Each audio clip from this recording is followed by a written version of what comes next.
নমস্কার, শুভ সকাল। আজকে তো মহানবমী সবাইকে আন্তরিক প্রীতি শুভেচ্ছা ও ভালোবাসা। সবাই কেমন আছো? আমরা তো বেশ ভালোই আছি। তা আজকে নবমীর দিনও সেরকম রোজের মতন রান্না আমি বসিয়ে দিয়েছি।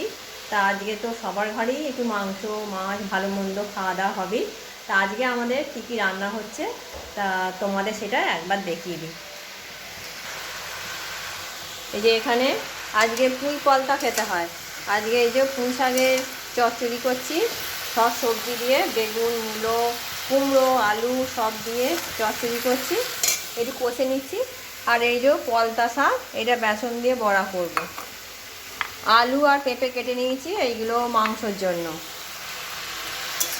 আর এখানে পেঁয়াজ রসুন কেটে দিয়েছি। দিদি মাংস খায় না, ওর জন্য 1 পিস মাছ বার করেছি ফ্রিজ থেকে। আর পেঁয়াজ রসুন সব কাটা আছে। আর এইখানে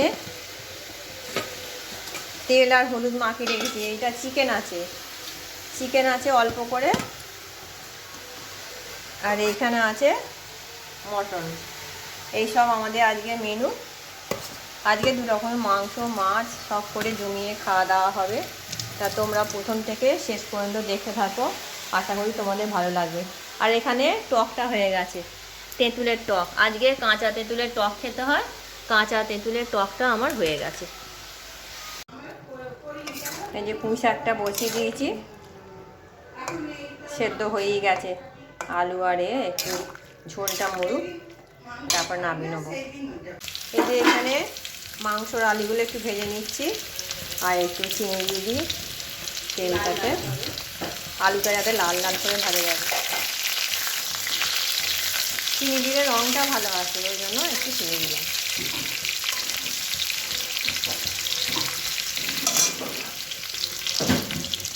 একটু নুন দিয়ে দিলাম। এই যে আমার আলুগুলো লাল লাল করে ভাজা হয়ে গেছে। এবার কড়াইয়ে তেল দিয়ে দিয়েছি, একটু জিরে দিলাম, কাঁচা লঙ্কা, তেজপাতা।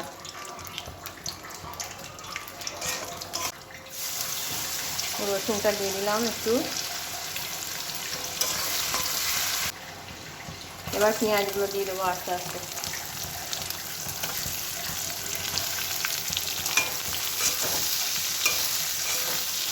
পেঁয়াজগুলো কমিয়ে দিয়ে নাড়াতে থাকবো। গ্যাসের ফ্লেমটাকে এখন কমিয়ে দেবো যাতে নরম হয় পেঁয়াজগুলো। এই যে মটনটা তেল আর হলুদ মাখিয়ে রেখেছি, আর পেঁয়াজটার মধ্যে দিয়ে দেবো।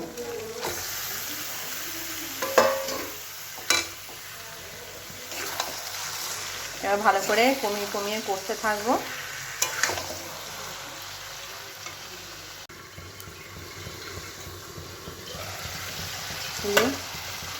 খাসির মাংসটা কষা চলছে, চাপা দিয়ে দিয়ে কষবো অনেক সময় ধরে, তবে খাসির মাংসের টেস্ট আসে।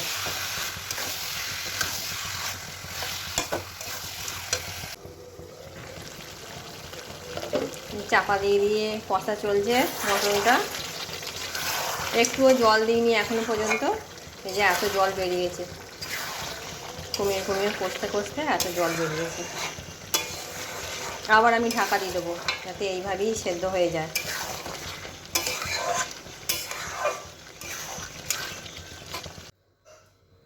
এই যে মটনটা আমার কষা হয়ে গেছে। এবার এই কুকারের মধ্যে দিয়ে দিয়েছি। আর এখানে একটু চর্বি আছে, চর্বিটা আমি এবার দিয়ে দেবো। কষার সময় দিলে চর্বিটা আর খুঁজে পাওয়া যাবে না, পুরো গলে যাবে, ওই জন্য লাস্টে দিলাম। এতে আলুও দিয়ে দিয়েছি আমি। এবার ঢাকাটা এঁটে দেবো। এই যে চিকেনের জন্য পেঁয়াজ রসুনগুলো ভাজা বসিয়েছি, এইগুলো একদম নরম করে নেবো। পেঁয়াজ রসুনটা চাপা দিয়ে দিয়ে একদম নরম করে তারপরে চিকেনটা রেডি আছে দেবো। চিকেনটা তো কমিয়ে কমিয়ে কষলাম, কষে হালকা জল দিয়েছি, কেননা এই যে 2টো লেগ পিস আছে সেই জন্য একটু জল দিয়েছি, নাহলে এই লেগ পিসের ভেতরে রক্ত থাকে, যার জন্যে হালকা করে জল দিলাম। আবার কমিয়ে দেবো, কমিয়ে কমিয়ে তারপরে আবার কষা হবে। এই যে খাবার বাড়া হয়ে গেছে, সেটা খাচ্ছে। খেয়ে দেখ মটনটা কেমন টেস্ট হয়েছে। আরে শাক দিয়ে খাই। একটুখানি এটা দিয়ে দাও। ওই চামচটা নে, এই চামচটা নে। গরম। টেস্ট তো সেই হয়েছে। দাও না। খেয়ে দেখ ভাতের সঙ্গে। ভালো হয়েছে, ঝাল ঝাল হয়েছে। টেস্টি হয়েছে। এই যে সন্ধ্যেবেলা আবার মেয়েটা যাচ্ছে ঠাকুর দেখতে ও দাদার সঙ্গে। ও দাদা রেডি হচ্ছে ঘরে, দু ভাই বোনে আবার বেরোচ্ছে। কত দূর যাবি? এই রোয়ে কারণ অবধি এসে যাবো। ও ঠিক আছে, দেখায় ভালোভাবে ঘুরে আয়।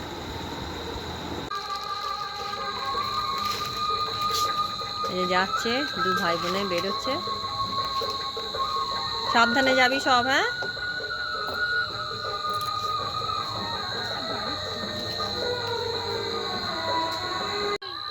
তোমাদের যদি আমার এই ভিডিওটি ভালো লেগে থাকে আমার চ্যানেলটি সাবস্ক্রাইব করবে, লাইক করবে, কমেন্ট করবে।